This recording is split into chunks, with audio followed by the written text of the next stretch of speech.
Hello दोस्तों, नमस्कार। कैसे हैं आप सभी लोग? उम्मीद करते हैं कि आप सभी लोग बढ़िया होंगे।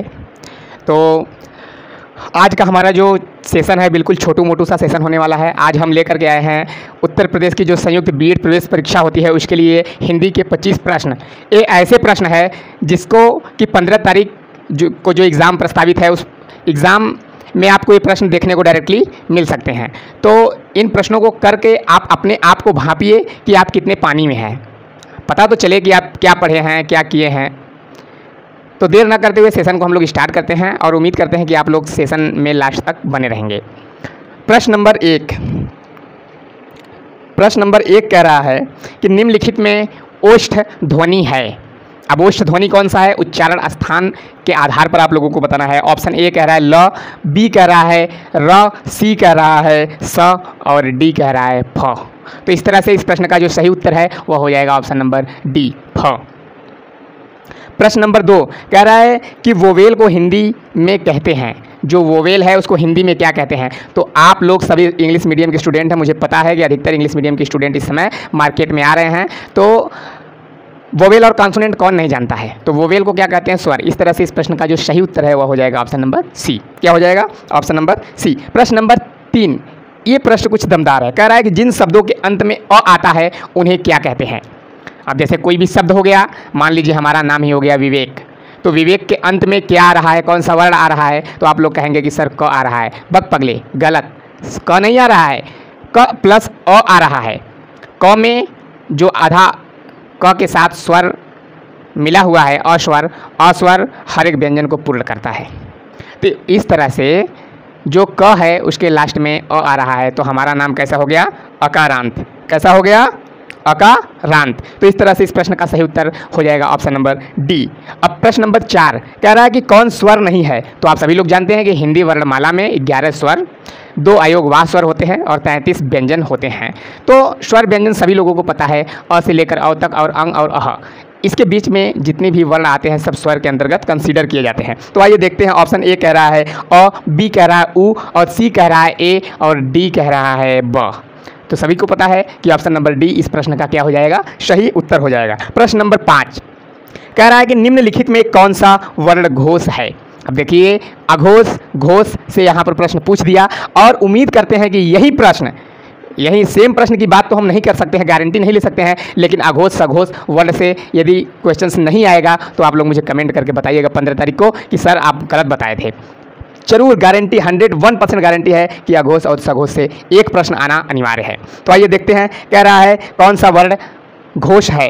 ऑप्शन नंबर ए प, ऑप्शन नंबर बी त, ऑप्शन नंबर सी द और ऑप्शन नंबर डी फ। तो इस तरह से जो वर्ण घोष है यह हो जाएगा ऑप्शन नंबर सी द। क्या हो जाएगा? Option number see the.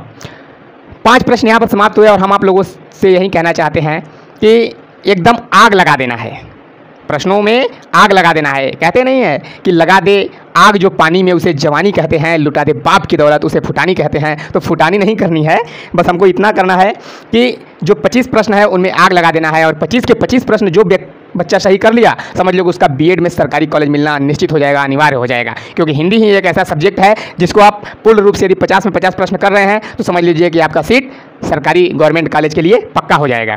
तो हम ज़्यादा कुछ नहीं कहना चाहते हैं, हम आप लोगों को एक कसम देना चाहते हैं कि आप लोगों को विद्या माता का कसम है कि आप लोग वीडियो के सेशन में लास्ट तक बने रहें, क्योंकि मैं ऐसा इसलिए कह रहा हूँ ये जो वीडियो है आप लोगों के लिए लाभकारी सिद्ध होने वाला है। प्रश्न नंबर 6 को देखते हैं। कह रहा है भाषा की सबसे छोटी इकाई किसे कहते हैं। तो भाषा की जो सबसे छोटी इकाई होती है वह किसे कहा जाता है। ऑप्शन ए कह रहा है शब्द, बी कह रहा है व्यंजन, सी कह रहा है स्वर और डी कह रहा है वर्ण। तो भाषा की सबसे छोटी इकाई हम वर्ण को कहते हैं। किसको कहते हैं? वर्ण को कहते हैं। प्रश्न नंबर 7 कह रहा है वर्णमाला किसे कहते हैं। वर्णमाला किसे कहते हैं? शब्दों के समूह को। ऑप्शन ए कह रहा है, बी कह रहा है वर्ण समूह को, ऑप्शन सी कह रहा है गणना समूह को और ऑप्शन डी कह रहा है कि वर्णों के व्यवस्थित समूह को। तो बिल्कुल हाँ, जी हाँ, जो ऑप्शन नंबर डी है व्यवस्थित वर्ण समूह को वर्णमाला कहते हैं। ऑप्शन नंबर डी इस प्रश्न का सही उत्तर हो जाएगा। प्रश्न नंबर 8 कह रहा है कि ज्ञ वर्ण किन वर्णों के संयोग से बना है। जो ज्ञ है यह एक संयुक्त वर्ण है, यह एक संयुक्त वर्ण है और यह किन किन वर्णों से मिलकर के बना है, तो ऑप्शन देख लेते हैं। ऑप्शन ए कह रहा है कि ज प्लस य, और ऑप्शन बी कह रहा है आधा ज प्लस य, ऑप्शन सी कह रहा है ग प्लस य, और ऑप्शन डी कह रहा है कि ग प्लस य। तो इस तरह से इस प्रश्न का जो सही उत्तर है मित्रों वो हो जाएगा आधा ज प्लस य। ऑप्शन नंबर बी इस प्रश्न का सही उत्तर होगा। प्रश्न नंबर 9, प्रश्न नंबर 9 कह रहा है कि निम्नलिखित में संयुक्त व्यंजन कौन सा है। तो संयुक्त व्यंजन उसे कहते हैं जो दो वर्णों से मिलकर के बना है। तो आइए देखते हैं। कह रहा है कि ड़, ऑप्शन ए ड़, ऑप्शन बी ढ, ऑप्शन सी ड, ऑप्शन डी ज्ञ।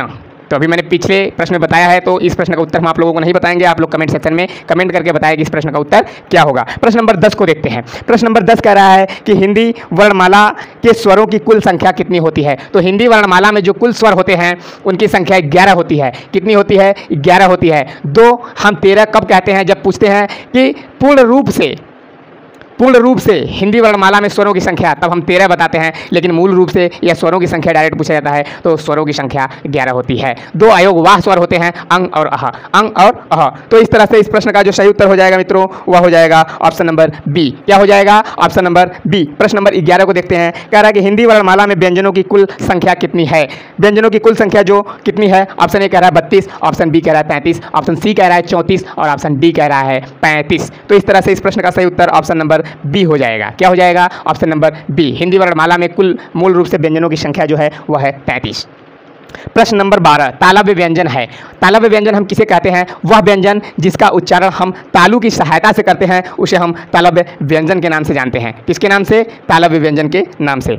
ऑप्शन नंबर ए कह रहा है ड, ट, ड, ढ, ऑप्शन बी कह रहा है च, छ, ज, झ, और ऑप्शन सी कह रहा है त, थ, द, ध, और ऑप्शन डी कह रहा है म, फ, ज, भ। तो इस तरह से इस प्रश्न का सही उत्तर ऑप्शन नंबर बी हो जाएगा।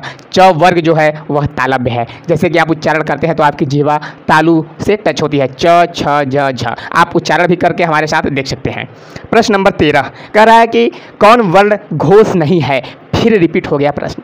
घोष अघोष से प्रश्न इतने आएंगे कि आप लोग कंफ्यूज हो जाएंगे, इसलिए घोष अघोष को एक बार देख करके जाइएगा और टेस्ट सीरीज को लगा करके जाइएगा।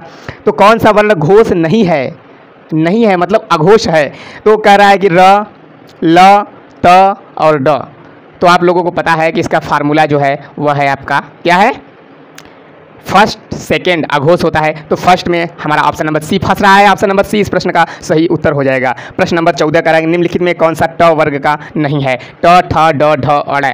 इन 5 अक्षरों के अलावा जो होगा वही आपका उत्तर होगा। आप कमेंट सेक्शन में कमेंट करके बताइएगा। प्रश्न नंबर 15 15 बोला जा रहा है। गर्मी इतना तेज़ है कि सही से जीवा नहीं काम कर रही, लेकिन आप लोगों के लिए मेहनत कर रहे हैं और आप लोगों के सामने आ रहे हैं। प्रश्न नंबर 15 कह रहा है कि ओ, औ किस प्रकार के वर्ण है। जो ओ और औ है यह किस प्रकार के वर्ण है। अब ऑप्शन देखते हैं कि ऑप्शन में क्या कह रहा है। कह रहा है तालव्य, बी कह रहा है मूर्धन्य, सी कह रहा है दंतोष्ठ और डी कह रहा है कंठोष्ठ। तो हम लोग बोल कर देख लेते हैं। ओ, औ मतलब कंठ से और वोट से इन ध्वनियों का हम उच्चारण कर रहे हैं। तो यह हो जाएगा ऑप्शन नंबर डी कंठोष्ठ। क्या हो जाएगा? कंठोष्ठ। प्रश्न नंबर 16 कह रहा है कि किन ध्वनियों को अनुस्वार कहा जाता है।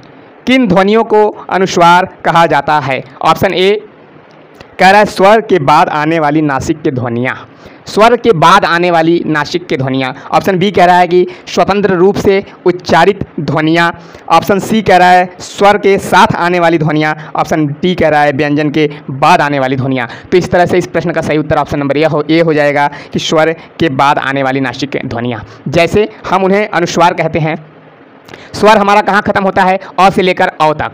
दो अयोगवाह है, एक अंग और एक अह। तो जहाँ पर अनुस्वार आता है, अंगूर को हम अनुस्वार कहते हैं। क्या कहते हैं? अनुस्वार। और वह कैसी ध्वनि है? वह नासिक की ध्वनि है। ऑप्शन नंबर ए 16 का सही उत्तर हो जाएगा। क्या हो जाएगा? Option number A. और प्रश्न नंबर 17 को देखते हैं। कह रहा है कि निम्नलिखित में क्रिया को पहचानो।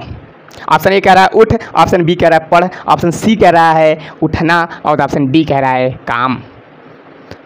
तो आप सभी लोग जानते हैं कि धातु में ना प्रत्यय लगा देने से वह क्रिया का रूप ले लेता है। तो इस तरह से इस प्रश्न का जो सही उत्तर है वह हो जाएगा ऑप्शन नंबर सी। क्या हो जाएगा? ऑप्शन नंबर सी उठना। अब प्रश्न नंबर 18 को देखते हैं। कह रहा है पावन का संधि विच्छेद होगा। संधि हिंदी का बहुत ही महत्वपूर्ण टॉपिक है। ऐसा कोई एग्जाम नहीं है जिसमें संधि कैसे प्रश्न ना पूछा जाए यदि हिंदी सिलेबस में है तो आइए देखते हैं। पहला कह रहा है ऑप्शन पा प्लस वन, ऑप्शन बी कह रहा है प प्लस आवन, और ऑप्शन सी कह रहा है पौ प्लस अन और ऑप्शन डी कह रहा है पो प्लस अन। तो इस तरह से इस प्रश्न का जो सही उत्तर है वह हो जाएगा ऑप्शन नंबर सी पौ प्लस अन। प्रश्न नंबर 19 को देखते हैं। 19 को देखते हैं और आप लोगों से वही विद्या माता का कसम आप लोगों के लिए देना चाहते हैं क्योंकि एग्ज़ाम नज़दीक है और 15 को आपको ये करके दिखाना है, आपको सिलेक्शन ले लेना है। किसमें कि आपका सिलेक्शन सरकारी गवर्नमेंट कॉलेज में हो जाए, जिससे कम पैसे में आप अच्छी गुणवत्तापूर्ण शिक्षा को ग्रहण कर सके, बीएड कर सकें। प्रश्न नंबर 19 कह रहा है कि यशोदा में प्रयुक्त संधि का नाम है। यशोदा में प्रयुक्त संधि का नाम है, तो यशोदा का संधि विच्छेद आप लोग कीजिए, मैं भी आप लोगों को बताता हूँ। ऑप्शन ए कह रहा है स्वर संधि, ऑप्शन बी कह रहा है व्यंजन, ऑप्शन सी कह रहा है विसर्ग और ऑप्शन डी कह रहा है कोई नहीं।